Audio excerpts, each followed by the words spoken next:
السلام علیکم ورحمۃ اللہ وبرکاتہ۔ میں ہوں آپ کی اسلامک اسٹڈی ٹیچر۔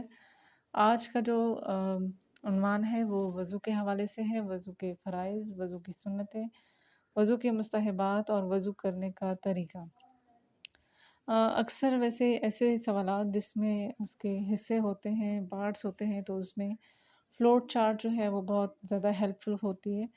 تو میں سجیشن دوں گی کہ زیادہ سے زیادہ جو ہے وہ فلوٹ چارٹ کا استعمال کیا جائے۔ میں نے ایک رفلی بنایا ہے جس میں وضو کے فرائض ہم بتائیں گے۔ وضو کے 4 فرائض ہیں۔ پہلے تو میں بتا دوں کہ وضو طہارت اختیار کرنے کے طریقے۔ طہارت اختیار کرنے کے اسلام نے 2 طریقے سے بتایا ہے۔ جسمانی طہارت کن طریقوں سے حاصل ہوتی ہے؟ وہ 2 طریقے ہیں، غسل ہے اور ایک وضو ہے۔ تو ہم شروعات وضو سے کریں گے۔ وضو کے 4 فرائض ہوتے ہیں۔ وضو میں جو ہے یعنی فرض وہ اگر آپ سے چھوٹ جائے تو آپ کا وضو نہیں ہوگا۔ تو سب سے پہلے ہے چہرہ دھونا، پھر کونیوں سمیت ہاتھ دھونا، اور پھر سر کا مسح کرنا اور ٹہنوں سمیت پاؤں دھونا۔ ٹھیک ہے، تو یہ وضو کے 4 فرائض ہیں۔ یہ کویسچن اکثر اوقات آتا ہے اور یہ اسکول لیول سے لے کر college, university, C S S, P S T, یعنی ہر لیول جو ہے اس میں یہ سوال آتا ہے کہ وضو کے کتنے فرائض ہیں، تو اس کو اچھے طریقے سے یاد کر لیجئے۔ اب ہم آتے ہیں وضو کی سنتیں پر۔ وضو کی 13 سنتیں ہیں، ٹھیک ہے۔ اس کو بھی اچھے طریقے سے یاد کر لیجیے کہ اکثر جو ہے وہ لانگ کویسچن میں آتے ہیں۔ وہ 13 سنتیں کیا ہیں؟ سنت کیا ہے؟ جو رسول پاک صلی اللہ علیہ وسلم نے کیا ہو اور اس پر عمل کرنے کا ثواب بہت زیادہ ہوتا ہے۔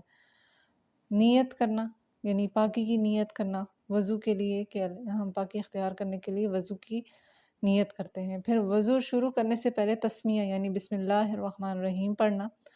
تیسرا ہے کہ دونوں ہاتھ گٹھوں تک 3 بار دھونا ہے، ٹھیک ہے۔ دونوں ہاتھوں کو 3 دفعہ دھونا جو ہے وہ سنت ہے، اور اگر ایک دفعہ دھوئیں گے تو یہ فرائض میں آتا ہے۔ یعنی فرض جو ہے وہ ایک دفعہ ہوتا ہے اور سنت میں ہر چیز 3 بار ضروری ہوتی ہے۔ اور نمبر 4 ہے 3 بار کلی کرنا۔ کلی ایسے کرنا کہ منہ میں صحیح طریقے سے پانی بھر لیا جائے اور اسے گرایا جائے، اور کلی کرتے ہوئے انگلی جو ہے وہ شہادت کی انگلی دانتوں کو صاف کرنے کے لیے استعمال کی جائے۔ تو اس میں پھر دانتوں کو صاف کرنے کا طریقہ یہ ہے کہ مسواک کیا جائے۔ افضل ترین طریقہ ہے مسواک کرنا، اور اگر مسواک نہ ہو تو انگلی سے جو ہے وہ دانتوں کو ملنا، یعنی دانتوں کی صفائی جو ہے وہ بھی وضو کی 13 سنتوں میں سے شامل ہے، تو اس کو اگنور نہ کیا جائے۔ اور نمبر 6 ہے کہ 3 بار ناک میں پانی ڈالنا، ٹھیک ہے۔ ناک میں پانی بھی ڈالا جائے اور اس کو جو بائیں ہاتھ کی چھوٹی انگلی سے صاف بھی کیا جائے۔ تو 3 بار ناک میں پانی ڈال کر اس کو اچھے طریقے سے صاف کرنا جو ہے وہ سنت میں شامل ہے۔ پھر مرد حضرات جو ہے وہ داڑھی کا حلال کریں گے تاکہ چہرہ جو ہے وہ خشک نہ رہے، اور بال جو ہیں وہ تر رہیں اور چہرہ بھی تر ہو جائے۔ پھر ہاتھ اور پاؤں کی انگلیوں کا حلال کرنا، یعنی دونوں جو ہاتھ ہیں ان کی انگلیوں کے درمیان کوئی خشکی نہ رہے، اس کے لیے اس کا حلال کرنا۔ پھر نمبر 9 ہے 1 مرتبہ پورے سر کا مسح کرنا، ٹھیک ہے۔ اب مسح کرنا جو ہے وہ اس میں کہیں پر چوتھائی حصہ ہے، کہیں پر آدھا سر ہے اور کہیں پر پورے سر ہے۔ تو یہاں پر پورا سر اس لیے لکھا ہوا ہے کہ یعنی اس میں چوتھائی آدھا سب شامل ہو جاتے ہیں۔ پھر کانوں کا مسح کرنا، اور پھر ہے ہر عضو کو 3 مرتبہ دھونا۔ 3 مرتبہ دھونا سنت میں ضرور شامل ہے۔ پھر ترتیب سے وضو کرنا، یعنی ظاہر ہے جو ترتیب ہمیں ہمارے پیارے نبی صلی اللہ علیہ وسلم نے بتائی ہے اسی ترتیب سے وضو کرنا سنت کہلائے گا۔ اگر ہم اپنی مرضی سے کسی بھی ترتیب سے وضو کریں گے تو وہ سنت کے خلاف ہوگا۔ وضو تو ہو جائے گا، فرائض تو ادا ہو جائیں گے، لیکن سنت پوری نہیں ہوگی۔ پھر پے در پے وضو کرنا، یعنی ایک عضو خشک ہونے سے پہلے دوسرا عضو دھو لینا۔ یعنی ایسا نہ ہو کہ آپ نے چہرہ دھو لیا اور پھر بہت عرصے بعد پھر کلائیاں دھو لی یا کونیوں سمیت، تو اس سے کیا ہوگا، یعنی آپ کا جو عضو جو ہے وضو کے وہ خشک نہیں ہونی چاہیے اور تمام کے تمام تر ہوں۔ یعنی جب آپ پاؤں دھو رہے ہوں تو اس وقت آپ کے ہاتھ خشک نہ ہو یا چہرہ خشک نہ ہو چکا ہو، اتنا زیادہ وقت اس کے درمیان یعنی وقفہ نہیں کر سکتے۔ تو یہ تھی وضو کی سنتیں، تو یہ مکمل 13 سنتیں ہیں۔ جو میں نے آپ کو بتا دی۔ اب ہے وضو کے مستحبات۔ مستحبات جو ہیں وہ 5 ہیں۔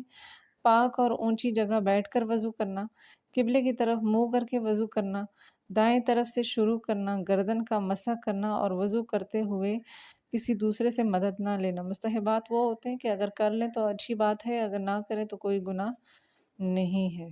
تو یہ تھی وضو کی سنتیں اور مستحبات۔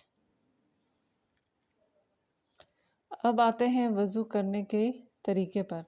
وضو کرنے کا طریقہ کیا ہے، اس کا آغاز کیسے ہوگا کہ پاک صاف پانی لیا جائے، ٹھیک ہے، پاک بھی ہو، صاف بھی ہو، نجاست بھی نہ ہو اور پاکی بھی ہو، تاکہ وضو جو ہے پاکی اختیار کرنے کا مقصد ہے تو وہ پورا ہو سکے۔ اگر ناپاک پانی ہوگا تو پھر وضو کا مقصد پورا نہیں ہوگا۔ پاک اور اونچی جگہ، جس طرح پہلے نیچے بیٹھ کر وضو کیا جاتا تھا تو اس کے لیے اونچی جگہ ہو تاکہ پانی جو گرے وہ واپس اس کی چھینٹیں واپس نہ آئیں، اور دوسرا ہے کہ نیچے بہتا جائے اور پلٹ کر بہہ کر انسان کے کپڑے ناپاک نہ کرے۔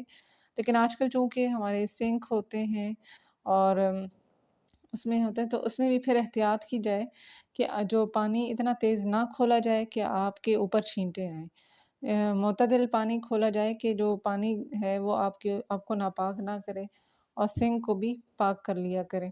پھر جو ہے بسم اللہ الرحمن الرحیم پڑھ کر شروع کرنا، جس طرح ہم نے کہا کہ یہ سنت ہے۔ پھر دوسرا جو ہے وہ دونوں ہاتھ کلائی تک دھونا۔ دیکھیں آغاز بہت ضروری ہے، اس میں سنت بھی شامل ہو جاتی ہے، اور پھر اس کے بعد دونوں ہاتھ کلائی تک دھونا، یہ 3 مرتبہ اچھی طریقے سے دھویا جائے۔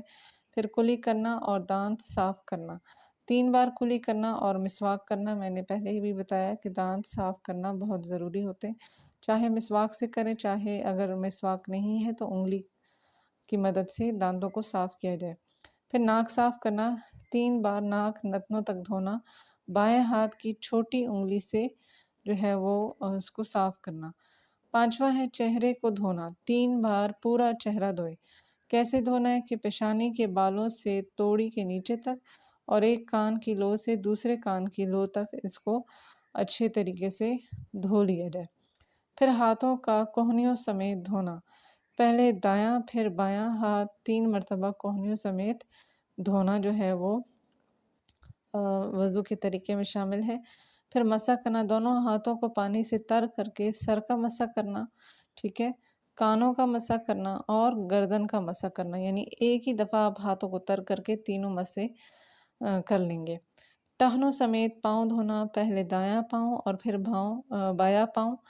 انگلیوں کا حلال کرنا، انگلیوں کا حلال کرنا ضروری ہے تاکہ کوئی بھی حصہ جسم کا وضو کا وہ خشک نہ رہے، تاکہ آپ کا وضو مکمل ہو۔ تو یہ تھا وضو کے بارے میں تفصیلی جواب، وضو کرنے کا طریقہ، وضو کے فرائض، سنتیں اور مستحبات۔ تو وضو کرنے میں بہت زیادہ احتیاط کیا کریں، کیونکہ یہ اللہ تعالیٰ کا حکم ہے اور اس سے ہمیں پاکی حاصل ہوتی ہے۔ امید ہے آپ کو سب سمجھ آ گیا ہوگا۔ وآخر دعوانا ان الحمد للہ رب العالمین۔